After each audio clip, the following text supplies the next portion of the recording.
ำนักงานศึกษาธิการจังหวัดแพร่จิตแน่วแน่บริการการศึกษาบูรณาการทำงานยั่งยืนมาการศึกษาก้าวนำทีมทำงานรับผิดชอบเป็นใจในหน้าที่เทคโนโลยีมีใช้ในทุกด้านประสิทธิภาพจนพื้นที่การจัดการบริหารราชรัฐพัฒนางานก้าวไกลแสงสวัสดิ์21ประดุจเด่นค่ะท่านผู้ฟังท่านผู้ชมที่เคารพทุกท่านกลับมาพบกันเช่นเคยนะคะกับรายการรอยเรื่องราวข่าวสารเมืองแพร่ช่วงข่าวสารการศึกษาเมืองแพร่ค่ะวันนี้ดิฉันกนกวรรณมะลินักวิชาการศึกษาชำนาญการนะคะได้รับมอบหมายจากท่านสุทินจันทรวรเชษฐ์ท่านศึกษาธิการจังหวัดแพร่นะคะให้มาเป็นผู้ดำเนินรายการนำเอาเรื่องราวข่าวสารแวดวงการศึกษามาฝากกับท่านผู้ฟังท่านผู้ชมเช่นเคยนะคะวันนี้มีมากมายหลายข่าวนะคะที่จะนำมาพูดคุยให้กับท่านผู้ฟังได้รับฟังกันนะคะก่อนที่จะเข้าสู่ในช่วงของข่าวสารนะคะขออนุญาตประชาสัมพันธ์ข่าวสารนะคะตอนนี้ในส่วนของกระทรวงศึกษาธิการนะคะได้จัดกิจกรรมรวมทานน้ำใจช่วยเหลือผู้ประสบภัยนะคะซึ่งอย่างที่ท่านผู้ฟังทุกท่านได้รับทราบกันก็คือช่วงนี้เกิดอุทกภัยนะคะในส่วนของภาคใต้ของประเทศไทยของเราโดยเฉพาะอย่างยิ่งที่อำเภอหาดใหญ่จังหวัดสงขลานะคะซึ่งการเกิดอุทกภัยในครั้งนี้นะคะสร้างความเสียหายทั้งชีวิตแล้วก็ทรัพย์สินให้กับพี่น้องประชาชนภาคใต้เป็นจำนวนมากนะคะซึ่งในส่วนของการดูแลให้ความช่วยเหลือนะคะตอนนี้ทานน้ำใจของพี่น้องชาวไทยทั่วทั้งประเทศทุกภาคส่วนนะคะก็ได้รวมใจกันนะคะที่จะช่วยเหลือพี่น้องชาวจังหวัดสงขลานะคะชาวอำเภอหาดใหญ่จังหวัดสงขลาแล้วก็พื้นที่อื่นๆที่ได้รับผลกระทบจากภัยธรรมชาติในครั้งนี้นะคะให้ได้รับการดูแลช่วยเหลือฟื้นฟูนะคะเพื่อที่จะเข้าสู่สถานการณ์โดยเร็วนะคะให้การดูแลกันทั้งสุขภาพกายสุขภาพใจนะคะรวมไปถึงการฟื้นฟูในส่วนของที่พักที่อยู่อาศัยให้กลับเข้ามาสู่สภาพเดิมนะคะซึ่งตอนนี้หลายภาคส่วนนะคะก็ได้ระดมสภาพกำลังในการดูแลช่วยเหลือกันในส่วนของกระทรวงศึกษาธิการนะคะตอนนี้ก็ได้เปิดบัญชีนะคะเพื่อที่จะช่วยเหลือพี่น้องภาคใต้ของเรานะคะโดยท่านที่มีความประสงค์จะบริจาคสิ่งของช่วยเหลือผู้ประสบภัยนะคะก็สามารถที่จะร่วมบริจาคสิ่งของโดยผ่านทางสำนักงานศึกษาธิการจังหวัดทุกจังหวัดทั่วประเทศนะคะจังหวัดแพร่ของเราก็ติดต่อไปได้ที่สำนักงานศึกษาธิการจังหวัดแพร่นะคะสำหรับท่านที่ประสงค์จะบริจาคเงินช่วยเหลือผู้ประสบภัยนะคะตอนนี้ในส่วนของกระทรวงศึกษาธิการก็ได้เปิดบัญชีพิเศษนะคะชื่อบัญชีศึกษาร่วมใจช่วยภัยธรรมชาติสป.นะคะเป็นบัญชีของธนาคารกรุงไทยสาขากระทรวงศึกษาธิการนะคะซึ่งท่านที่มีความประสงค์จะร่วมบริจาคเงินช่วยเหลือผู้ประสบภัยนะคะก็สามารถที่จะไปดูหมายเลขบัญชีได้นะคะที่เพจ Facebook ของทางสำนักงานศึกษาธิการจังหวัดแพร่หรือว่าในส่วนของกระทรวงศึกษาธิการก็ได้นะคะขออนุญาตแจ้งหมายเลขบัญชีของกระทรวงศึกษาธิการนะคะเลขที่บัญชี059-045-2258นะคะ059-045-2258นะคะนี่เป็นหมายเลขบัญชีชื่อบัญชีนะคะศึกษาร่วมใจช่วยภัยธรรมชาติสป.นะคะเป็นบัญชีธนาคารกรุงไทยสาขากระทรวงศึกษาธิการนะคะของทางกระทรวงศึกษาธิการนะคะสำหรับการเปิดเลขบัญชีรับบริจาคเงินเพื่อที่จะส่งไปช่วยเหลือพี่น้องที่ประสบอุทกภัยทางภาคใต้นะคะเปิดรับตั้งแต่บัดนี้เป็นต้นไปจนถึงวันที่12 ธันวาคม 2568 นี้นะคะ ซึ่งสามารถที่จะสอบถามรายละเอียดในเรื่องของการขอใบลดหย่อนภาษีได้ด้วยนะคะพี่น้องประชาชนทุกท่านนะคะที่รับฟังรายการของช่วงข่าวสารการศึกษาเมืองแพร่นะคะไม่ว่าจะเป็นบุคลากรทางการศึกษาในสังกัดกระทรวงศึกษาธิการหรือว่าสังกัดอื่นรวมไปถึงพี่น้องประชาชนทุกท่านใดที่ต้องการที่จะร่วมทำบุญนะคะให้การดูแลช่วยเหลือฟื้นฟูพี่น้องจังหวัดสงขลาแล้วก็จังหวัดใกล้เคียงที่ประสบอุทกภัยในครั้งนี้นะคะก็สามารถที่จะติดต่อสอบถามไปได้ที่สำนักงานศึกษาธิการจังหวัดแพร่ในการร่วมบริจาคสิ่งของหรือว่าท่านที่สะดวกที่จะโอนเงินเข้าบัญชีนะคะก็ติดตามหรือว่าไปดูรายละเอียดเพิ่มเติมนะคะถ้าหากว่าจำหมายเลขบัญชีที่ดิฉันได้ไปเมื่อสักครู่นี้ไม่ได้นะคะก็ไปดูที่เพจ Facebook ของทางสำนักงานศึกษาธิการจังหวัดแพร่ได้นะคะสำหรับหมายเลขบัญชีธนาคารกรุงไทยสาขากระทรวงศึกษาธิการนะคะไม่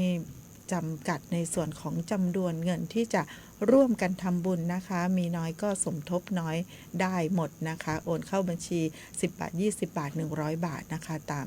อัธยาศัยของท่านนะคะก็ร่วมกันช่วยเหลือดูแลพี่น้องที่ประสบภัยในครั้งนี้นะคะถือว่า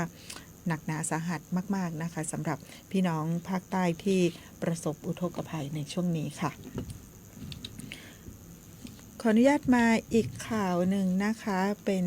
ข่าวประชาสัมพันธ์ซึ่งช่วงเช้าของวันนี้นะคะในขณะนี้นะคะกำลังมีการประชุมกันอยู่นะคะที่วิทยาลัยเทคนิคแพร่นะคะในเรื่องของการเตรียมความพร้อมเตรียมการรับเสด็จทูลกระหม่อมหญิงอุบลรัตนราชกัญญาสิริวัฒนาพนวดีนะคะซึ่งครั้งนี้ถือว่าจังหวัดแพร่ของเราประชุมความพร้อมในครั้งที่2นะคะซึ่งในส่วนของคณะเจ้าหน้าที่จากสำนักพระราชวังสำนักโครงการ To be number one แล้วก็คณะนะคะได้ลงพื้นที่ในการตรวจสถานที่นะคะแล้วก็ประชุมเตรียมการรับเสด็จนะคะตลอดจนถึงการเตรียมงานในส่วนที่เกี่ยวข้องในพื้นที่จังหวัดแพร่ของเราในวันนี้เป็นครั้งที่2นะคะวันอังคารที่2 ธันวาคม 2568นะคะโดยมีท่านสมชัยเลิศประสิทธิพันธ์นะคะท่านผู้ว่าราชการจังหวัดแพร่เป็นประธานในการประชุมนะคะซึ่งในการเตรียมการรับเสด็จทูลกระหม่อมหญิงอุบลรัตนราชกัญญาสิริวัฒนาพนวดีในครั้งนี้นะคะซึ่งพระองค์ท่านได้พระราชทานวโรกาสกำหนดเสด็จเปิดชมรม To be number one แล้วก็ศูนย์เพื่อนใจ To be number one To be number one Friend Corner นะคะซึ่งจะเป็นการติดตามผลการดำเนินงานในโครงการ To be number one ของจังหวัดแพร่ในวันที่9 ธันวาคม 2568 ที่จะถึงนี้นะคะซึ่งทางสำนักพระราชวังนะคะก็ได้แจ้งว่าทูลกระหม่อมหญิงอุบลรัตนราชกัญญาสิริวัฒนาพนวดีนะคะองค์ประธานโครงการ To be number one พระราชทานวโรกาสกำหนดเสด็จเปิดชมรม To be number one แล้วก็ศูนย์เพื่อนใจ To be number one Friend Corner นะคะแล้วก็ติดตามผลการดำเนินงานในโครงการ To be number one ของจังหวัดแพร่กันด้วยในวันอังคารที่9 ธันวาคม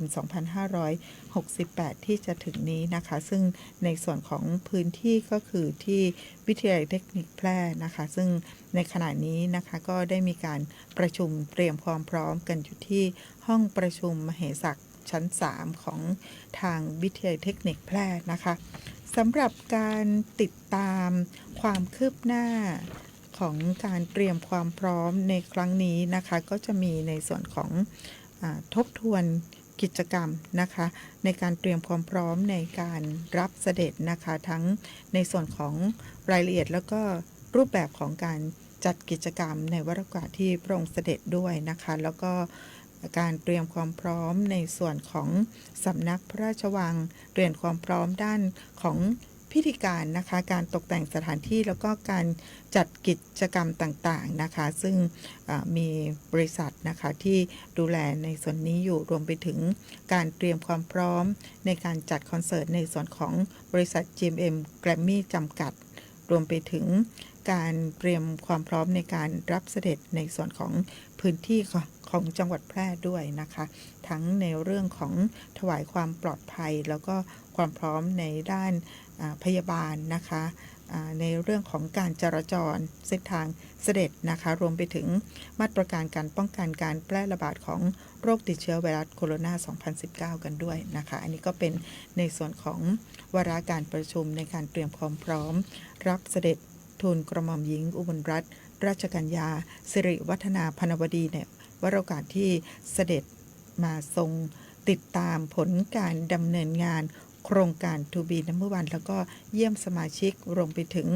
ทรงเปิดชมรมศูนย์เพื่อนใจ To Be Number One ของจังหวัดแพร่กันด้วยนะคะซึ่งพระองค์ท่านจะเสด็จที่วิทยาลัยเทคนิคแพร่ในวันอังคารที่ 9 ธันวาคม 2568 นะคะวันอังคารหน้าที่จะถึงนี้นะคะค่ะมาอีกข่าวหนึ่งนะคะเป็นกิจกรรมเมื่อวันศุกร์ที่ผ่านมานะคะเป็นการลงพื้นที่ตรวจติดตามการบูรณาการความร่วมมือการพัฒนาคุณภาพชีวิตของคนทุกช่วงวัยในพื้นที่จังหวัดแพร่นะคะเมื่อวันศุกร์ที่ 28 พฤศจิกายน 2568 ที่ผ่านมาท่านอัคราพรหมเผ่ารัฐมนตรีว่าการกระทรวงการพัฒนาสังคมและความมั่นคงของมนุษย์พร้อมกับคณะนะคะซึ่งการตรวจติดตามบูรณาการความร่วมมือการพัฒนาคุณภาพชีวิตของคนทุกช่วงวัยในพื้นที่จังหวัดแพร่นะคะเป็นการบูรณาการของ 4 กระทรวงหลักก็คือกระทรวงเกษตรและสหกรณ์กระทรวงการพัฒนาสังคมและความมั่นคงของมนุษย์กระทรวงศึกษาธิการแล้วก็กระทรวงการท่องเที่ยวและกีฬานะคะซึ่งในส่วนของการเดินทางมาในครั้งนี้นะคะก็มีหลากหลายกิจกรรมนะคะท่านรัฐมนตรีว่าการกระทรวงการพัฒนาสังคมและความมั่นคงของมนุษย์ท่านอัคราพรหมเผ่านะคะช่วงเช้าก็ได้มีการไปเปิดการประชุมของกำนันผู้ใหญ่บ้านของจังหวัดแพร่นะคะที่โรงแรมแพร่นครากันด้วยนะคะหลังจากนั้นก็ได้เดินทางมาบริเวณโดมสนามกีฬาองค์การบริหารส่วนจังหวัดแพร่นะคะซึ่งเป็นการติดตามการบูรณาการความร่วมมือของ 4 กระทรวงนะคะเพื่อที่จะพัฒนาคุณภาพชีวิตของคนทุกช่วงวัยในจังหวัดแพร่นะคะซึ่งบริเวณข้างๆโดมสนามกีฬาองค์การบริหารส่วนจังหวัดแพร่นะคะก็ได้มีการจัดบูธนิทรรศการแสดงผลงานของหน่วยงานในสังกัดของทั้ง 4 กระทรวงนะคะซึ่งประกอบไปด้วยกระทรวงเกษตรและสหกรณ์กระทรวงการท่องเที่ยวและกีฬากระทรวงศึกษาธิการแล้วก็กระทรวงพัฒนาสังคมและความมั่นคงของมนุษย์นะคะก็มีการนำเสนอผลงานของหน่วยงานที่สังกัดของ 4 กระทรวงนะคะแล้วก็ได้มีการมอบนโยบายในการดำเนินการเพื่อที่จะบูรณาการการทำงานร่วมกันของทั้ง 4 กระทรวงเพื่อที่จะพัฒนาคุณภาพชีวิตของพี่น้องประชาชนชาวจังหวัดแพร่กันด้วยนะคะขออนุญาตมาที่ในส่วนของเต็นท์นิทรรศการของหน่วยงานในสังกัดกระทรวงศึกษาธิการที่ได้นำเสนอนิทรรศการในวันนั้นนะคะก็มีหน่วยงานในสังกัดกระทรวงศึกษาธิการนะคะที่ไปจัดนิทรรศการนำเสนอผลงานนะคะในส่วนของสำนักงานเขตพื้นที่การศึกษาประถมศึกษาแพร่เขต 1ค่ะนำเสนอในส่วนของหลักสูตรไม้สักนะคะซึ่งผลิตภัณฑ์ไม้สักถือว่าเป็นอาชีพสำคัญของชาวจังหวัดแพร่ของเรานะคะในส่วนของสำนักงานเขตพื้นที่การศึกษาประถมศึกษาแพร่เขต 1นะคะก็ได้มีการต่อยอดแล้วก็สืบสานให้เด็กๆเยาวชนของเราได้เรียนรู้นะคะแล้วก็สืบทอดอาชีพของบรรพบุรุษของเราแล้วก็มีการพัฒนางานให้เกิดขึ้นด้วยนะคะก็จะมีการนำเสนอหลักสูตรไม้สักแล้วก็หลักสูตรกาแฟสดนะคะซึ่งตอนนี้พื้นที่จังหวัดแพร่ของเราก็สามารถที่จะปลูกกาแฟได้หลายพื้นที่นะคะแล้วก็ในส่วนของสถานศึกษานะคะก็ได้นำเอาในส่วนของกาแฟนะคะที่สามารถผลิตได้ในท้องถิ่นนะคะมาจัดเป็นหลักสูตรกาแฟสดสร้างเป็นรายได้แล้วก็อาชีพให้กับเด็กๆได้ด้วยนะคะสำนักงานเขตพื้นที่การศึกษา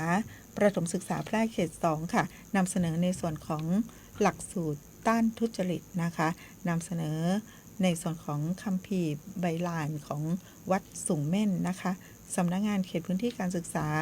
มัธยมศึกษาแพร่นะคะนำเสนอแผนการขับเคลื่อนโครงการเสริมสร้างสวัสดิการสวัสดิภาพบ้านพักครูนะคะแซนด์บ็อกซ์สำนักงานคณะกรรมการส่งเสริมการศึกษาเอกชนของจังหวัดแพร่ของเรานำเสนอในเรื่องของ Smart Teacher Smart Learning with AI นะคะสำนักงานอาชีวศึกษาจังหวัดแพร่นะคะก็ได้ไปตั้งจุดก็คือในส่วนของ Fit It Center นะคะแล้วก็ในส่วนของการนำเสนอ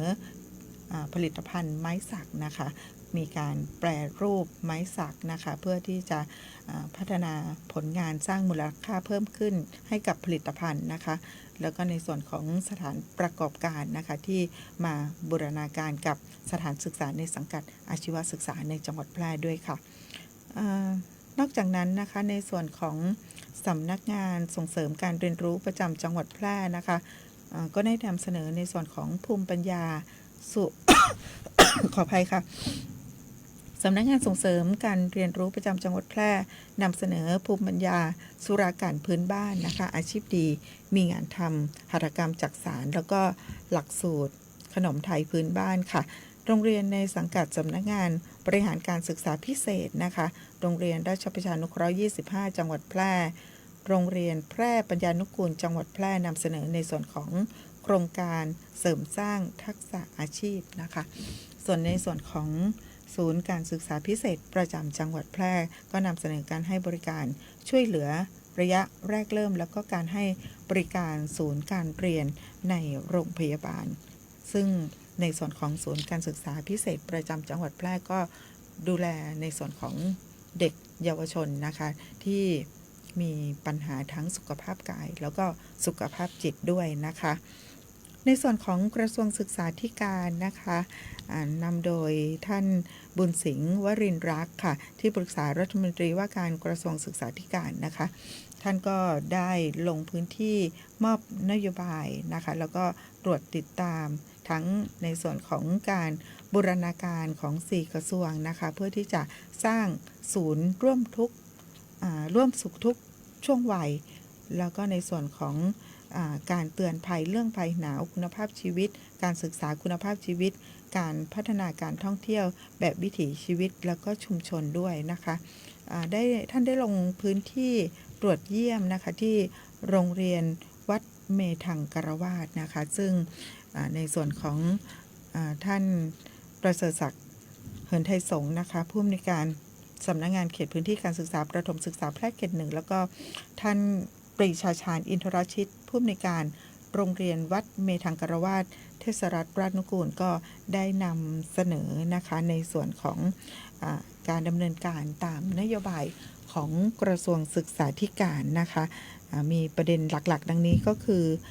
เรียนดีมีงานทำนะคะมีการพัฒนาคุณภาพผู้เรียนให้สอดคล้องกับตลาดแรงงานครูดีมีคุณภาพสนับสนุนการพัฒนาครูค่ะโรงเรียนดีมีนวัตกรรมยกระดับโรงเรียนด้วยเทคโนโลยีการศึกษาดีวิถีไทยปลูกฝังคุณธรรมแล้วก็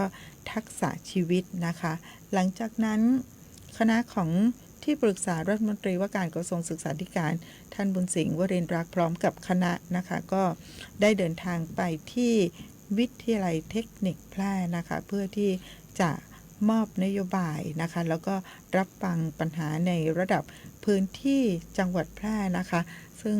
มีหลายเรื่องด้วยกันนะคะไม่ว่าจะเป็นเรื่องการย้ายครูเรื่องวิทยาฐานะเรื่องหนี้สินครูสหกรณ์กลางการลดพละครูนะคะแล้วก็ในการพัฒนาคุณภาพการศึกษาของจังหวัดแพร่สำหรับการพัฒนาคุณภาพของเด็กและก็เยาวชนของจังหวัดแพร่กันด้วยนะคะนี่ก็เป็นภารกิจของการลงพื้นที่ตรวจติดตามการบูรณาการความร่วมมือการพัฒนาคุณภาพชีวิตของคนทุกช่วงวัยของจังหวัดแพร่นะคะซึ่งมีการบูรณาการร่วมกันของ4กระทรวงหลักก็คือกระทรวงเกษตรและสหกรณ์ค่ะกระทรวงการพัฒนาสังคมและความมั่นคงของมนุษย์กระทรวงศึกษาธิการแล้วก็ กระทรวงการท่องเที่ยวและกีฬานะคะถือเป็นการแลกเปลี่ยนแล้วก็เป็นมิติใหม่ที่สำคัญนะคะที่หน่วยงานของทั้ง4กระทรวงหลักนะคะได้มีการบูรณาการการทำงานร่วมกันเพื่อที่จะพัฒนาคุณภาพชีวิตของคนทุกช่วงวัยในพื้นที่จังหวัดแพร่นะคะซึ่งในส่วนของกิจกรรมที่โดมสนามกีฬาองค์การบริหารส่วนจังหวัดแพร่ในส่วนของกระทรวงศึกษาธิการนะคะก็ได้มีการมอบถุงยังชีพให้กับเด็กนักเรียนกลุ่มเปราะบางนะคะจากทุกๆสังกัดของจังหวัดแพร่ของเรานะคะ67 รายด้วยกันค่ะช่วงนี้ขออนุญาตพักเบรกกันสักครู่นะคะช่วงหน้ากลับมาติดตามข่าวสารกันต่อค่ะ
ต้อนรับท่านผู้ฟังเข้าสู่ช่วงที่2ของรายการนะคะขออนุญาตประชาสัมพันธ์โครงการดีๆของกระทรวงศึกษาธิการอีกรอบหนึ่งนะคะขณะนี้ทางกระทรวงศึกษาธิการได้จัดกิจกรรมรวมทานน้ำใจช่วยเหลือผู้ประสบภัยนะคะซึ่งตอนนี้อย่างที่ท่านผู้ฟังทุกท่านได้รับทราบจากข้อมูลข่าวสารนะคะตอนนี้ในส่วนของพี่น้องภาคใต้ของประเทศไทยของเรา โดยเฉพาะอย่างยิ่งที่อำเภอหัดใหญ่จังหวัดสงขลานะคะก็ประสบในส่วนของอุทกภัยในช่วงสัปดาห์ที่ผ่านมาตอนนี้ก็ถือว่าน้ำแห้งน้ำลดแล้วนะคะแต่ว่าได้ทิ้งสภาพความเสียหายมากมายนะคะไม่ว่าจะเป็นการเสียหายของชีวิตแล้วก็ทรัพย์สินของพี่น้องภาคใต้ของเรานะคะซึ่งดูจากข้อมูลข่าวสารแล้วก็ภาพเหตุการณ์ก็จะเห็นได้ว่าหนักจริงๆนะคะสำหรับการเกิดเหตุอุทกภัยในครั้งนี้สำหรับพี่น้องชาวภาคใต้ของเรานะคะตอนนี้ทุกภาคส่วนของประเทศไทยของเราทั้งภาครัฐแล้วก็ภาคเอกชนนะคะได้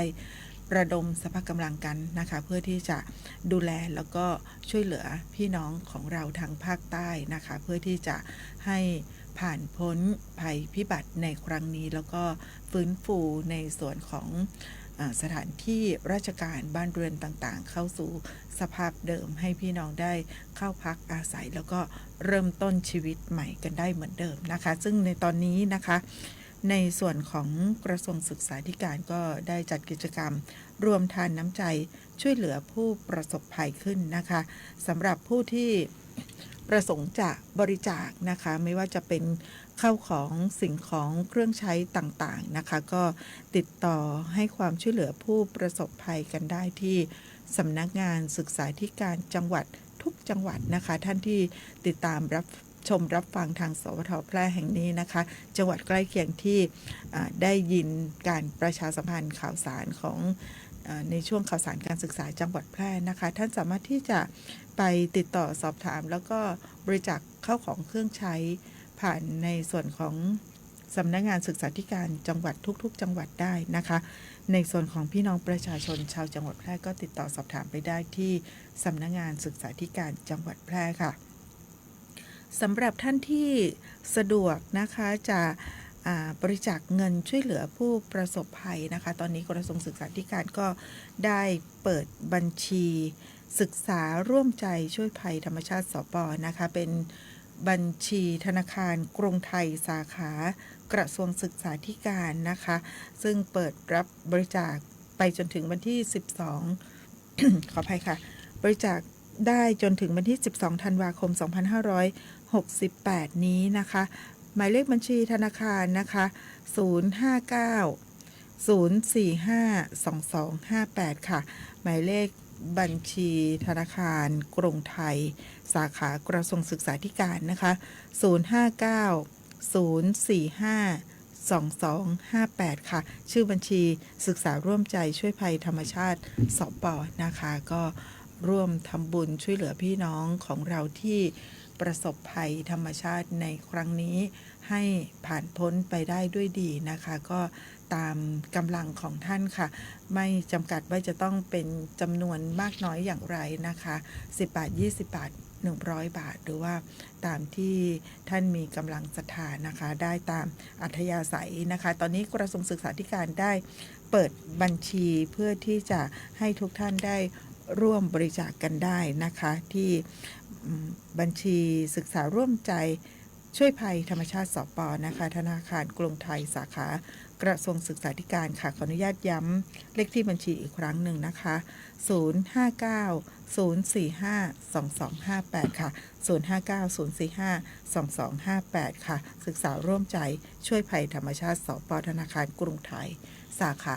กระทรวงศึกษาธิการค่ะมาถึงข่าวต่อไปนะคะตอนนี้เปิดอย่างเป็นทางการแล้วนะคะสำหรับงานมหกรรมของดีจังหวัดแพร่และงานกาชาติประจำปี 2568 นะคะเปิดขึ้นอย่างเป็นทางการแล้วเมื่อวานนี้นะคะวันที่ 1 ธันวาคม 2568 นะคะภายใต้แนวคิด อวดของดีบ้านฉันนะคะซึ่งจัดขึ้นที่สนามกีฬาองค์การบริหารส่วนจังหวัดแพร่นะคะยาว10 วัน10 คืนเลยนะคะก็คือตั้งแต่วันที่1 ถึง 10 ธันวาคม 2568 นี้นะคะคึกคักเลยทีเดียวนะคะตอนนี้มีในส่วนของไฟล้านดวงแล้วก็การจัดกิจกรรมการจัดบูธแสดงผลงานนิทรรศการของหน่วยงานทั้งภาครัฐแล้วก็ภาคเอกชนนะคะ ท่านที่คุ้นชินกับงานฤดูหนาวงานกาชาดแบบมะเก่าแบบโบราณที่เราเคยเที่ยวกันตั้งแต่สมัยเมื่อเป็นใบเด็กนะคะแต่ว่าเด็กๆเยาวชนที่อายุยังไม่ถึง20 กว่ายังไม่ถึง30นี่อาจจะนึกภาพไม่ค่อยออกนะคะว่าสมัยก่อนงานกาชาดงานฤดูหนาวของจังหวัดแพร่บ้านเรา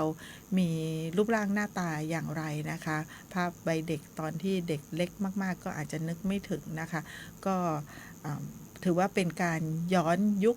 นะคะไปใช้ธีมงานที่เราเคยจัดขึ้นในสมัยก่อนนะคะมาจัดขึ้นในครั้งนี้นะคะเห็นภาพบรรยากาศแล้วอบอุ่นมากๆนะคะเป็นภาพบรรยากาศของการเที่ยวงานกาชาดของ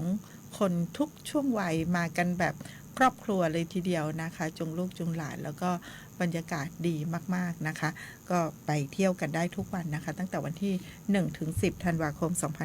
2568 นี้ค่ะเมื่อวานนี้เวลาประมาณ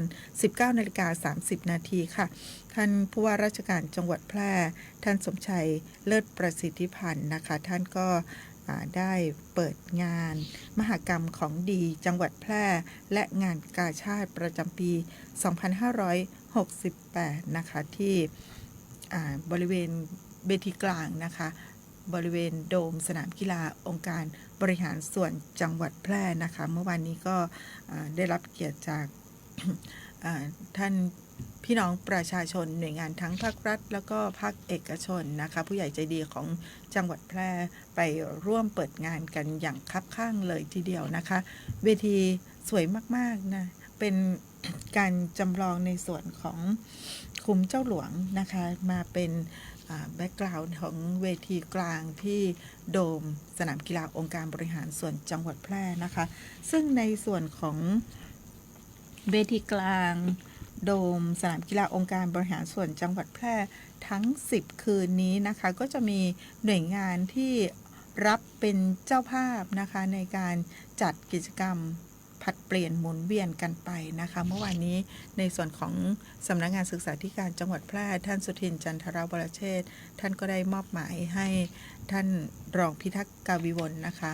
รองศึกษาธิการจังหวัดแพร่ไปร่วมพิธีเปิดนะคะแล้วก็ร่วมกิจกรรมต่างๆของงานมหกรรมของดีจังหวัดแพร่และงานกาชาดประจำปี 2568 กันด้วยนะคะเมื่อวานนี้นะคะคืนแรกเป็นการประกวดผู้สูงอายุสุขภาพดีนะคะโดยองค์การบริหารส่วนจังหวัดแพร่เป็นเจ้าภาพสำหรับกิจกรรมคืนแรกนะคะคืนวันที่1 ธันวาคม 2568 ที่ผ่านมาได้รับทราบว่าสนุกสนานมากๆเลยนะคะแล้วก็มีการแสดงที่แสดงก่อนที่จะเริ่มเปิดเวทีกลางนะคะมีการแสดงวงสล้อซอซึงของเครือข่ายผู้สูงอายุคุ้มเจ้าหลวงเมืองแพร่ด้วยนะคะแล้วก็ฟ้อนตำนานผ้าอาภรณ์นครแพร่โดยนักเรียนจากโรงเรียนนารีรัตน์จังหวัดแพร่ค่ะแล้วก็มีในส่วนของการแสดงของ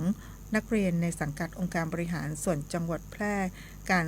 แสดงระบำของก้าเครือข่ายขององค์การบริหารส่วนจังหวัดแพร่รวมไปถึงการแสดงแอวแป้แวะเยือนบ้านถิ่นไตลื้อโดยเครือข่ายอบจ.แพร่กันด้วยนะคะคืนวันนี้ค่ะคืนวันที่2 ธันวาคม 2568 นะคะก็จะมีการประกวดกิจกรรมเข้าจังหวะโดยสำนักงานสาธารณสุขจังหวัดแพร่นะคะมีการแสดงสล้อซอซึงของโรงเรียนอนุบาลแพร่การแสดงฟ้อนสีเมืองเวียงโกสัยโดยนักเรียนโรงเรียนอนุบาลแพร่การแสดงพระแม่แก้วของแผ่นดินโดยเครือข่ายองค์การบริหารส่วนจังหวัดแพร่ค่ะแล้วก็การแสดงระบำม้งจากนักเรียนโรงเรียนราชประชานุเคราะห์ 25 จังหวัดแพร่ด้วยนะคะ คืนวันพุธที่3ธันวาคมค่ะจะเป็นในส่วนของกลุ่มเกษตรกรนะคะมีการแสดงสล้อซอซึงของเครือข่ายผู้สูงอายุคุ้มเจ้าหลวงเมืองแพร่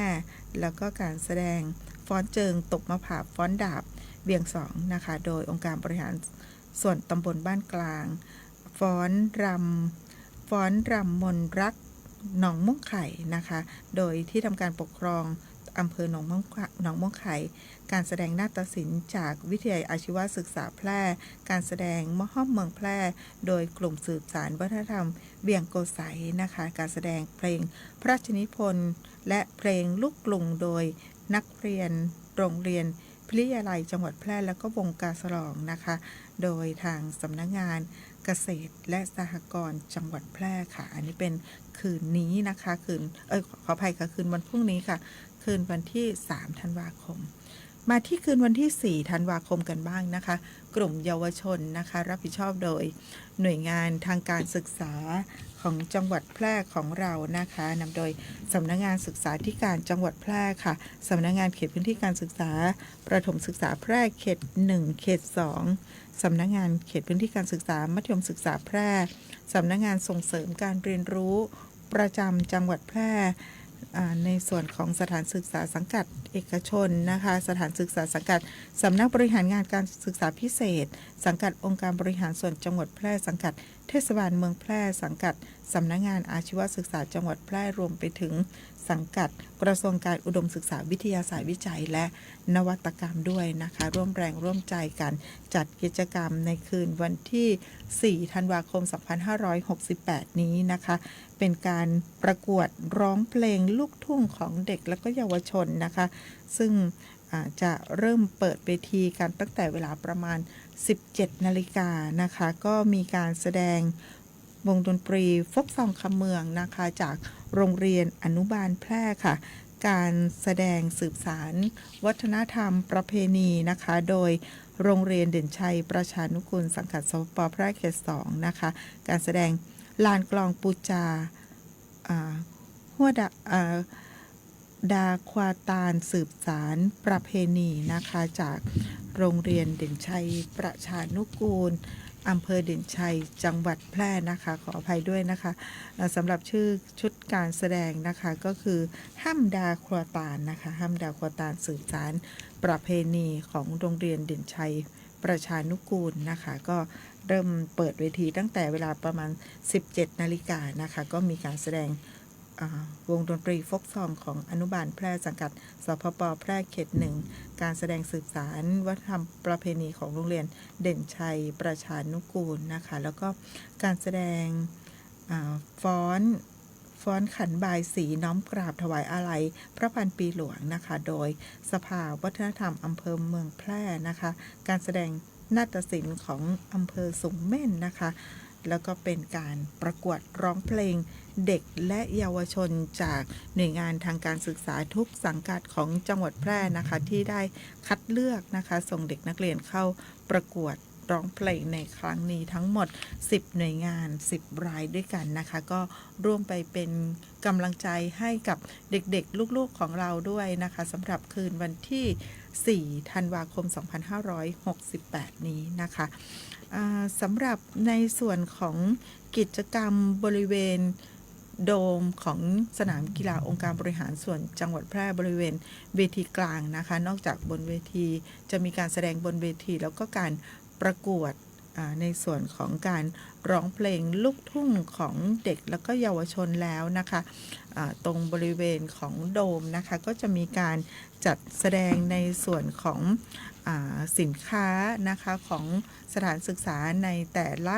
สังกัดนะคะรวมไปถึงอาหารการกินด้วยนะคะที่ทางแต่ละหน่วยงานนะคะที่จะได้มาร่วมกิจกรรมนะคะเพื่อที่จะหารายได้นะคะสมทบร่วมทำบุญการกุศลแล้วก็สมทบเหล่ากาชาดจังหวัดแพร่รวมไปถึงสมทบในการจัดกิจกรรมในครั้งนี้ด้วยนะคะอีกกิจกรรมหนึ่งก็คือจะมีกิจกรรมสอยดาวนะคะตอนนี้ในส่วนของสำนักงานศึกษาธิการจังหวัดแพร่แล้วก็สำนักงานส่งเสริมการเรียนรู้ประจำจังหวัดแพร่นะคะก็ได้รับความอนุเคราะห์ในส่วนของ ของรางวัลนะคะของรางวัลของกิจกรรมสอยดาวนะคะมาจากทุกภาคส่วนเลยนะคะของขวัญเราค่อนข้างเยอะเลยทีเดียวนะคะก็ขออนุญาตเชิญชวนให้ทุกท่านนะคะไปเที่ยวงานมหกรรมของดีจังหวัดแพร่งานกาชาติจังหวัดแพร่แล้วก็ไปร่วมกิจกรรมบริเวณในส่วนของเวทีกลางโดมสนามกีฬาองค์การบริหารส่วนจังหวัดแพร่คืนวันที่ 4 ธันวาคม 2568 นะคะไปร่วมกิจกรรมกันด้วยนะคะมีของรางวัลเยอะแยะมากมายเลยนะคะที่จะมอบให้นะคะในส่วนของสอยดาวเพียงใบละ20 บาทเท่านั้นเองนะคะร่วมกิจกรรมแล้วก็รับของขวัญของรางวัลกลับบ้านถือว่าเป็นการคืนกำไรให้สำหรับทุกท่านแล้วก็คืนความสุขสร้างความสุขให้สำหรับทุกท่านในช่วง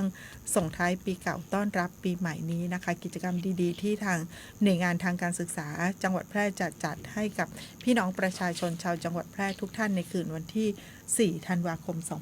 2568 นี้ค่ะคืนวันที่5นะคะคืนวันที่ 5 ธันวาคมจะเป็นการประกวดราชสีห์เสียงทองนะคะโดยที่ทำการปกครองจังหวัดแพร่แล้วก็ชมรมกำนันผู้ใหญ่บ้านจังหวัดแพร่ค่ะคืนวันที่ 6 ประกวดนางฟ้าจำแรงนะคะโดยที่ทำการปกครองจังหวัดแพร่และสำนักงานวัฒนธรรมจังหวัดแพร่ค่ะคืนวันที่ 7 ธันวาคมนะคะประกวดเทพบุตรชัยงามนะคะหนุ่มรูปหล่อของจังหวัดแพร่ของเราโดยสำนักงานพัฒนาสังคมและความมั่นคงของมนุษย์จังหวัดแพร่นะคะคืนวันที่ 8 ธันวาคมประกวดนางสาวแพร่โดยที่ทำการปกครองจังหวัดแพร่และเทศบาลเมืองแพร่ค่ะคืนวันที่ 9 นะคะประกวดร้องเพลงลูกทุ่งโดยสำนักงานส่งเสริมการปกครองท้องถิ่นจังหวัดแพร่แล้วก็ปิดท้ายคืนสุดท้ายเป็นการเดินแบบการกุศลแล้วก็การออกรางวัลสลากกาชาตินะคะผู้ที่ชนะการประกวดทั้ง 9 คืนที่ผ่านมานะคะจะไปร่วมนะคะในการจับสลากรางวัลกาชาติคืนวันที่ 10 ธันวาคมด้วยนะคะอันนี้ก็เป็นกิจกรรมที่น่าสนใจในงานมหกรรมของดีจังหวัดแพร่และงานกาชาติประจำปี 2568 ของจังหวัดแพร่ค่ะวันนี้เวลาหมดลงแล้วนะคะพบกันใหม่วันอังคารหน้า 11 นาฬิกาค่ะวันนี้สวัสดีค่ะ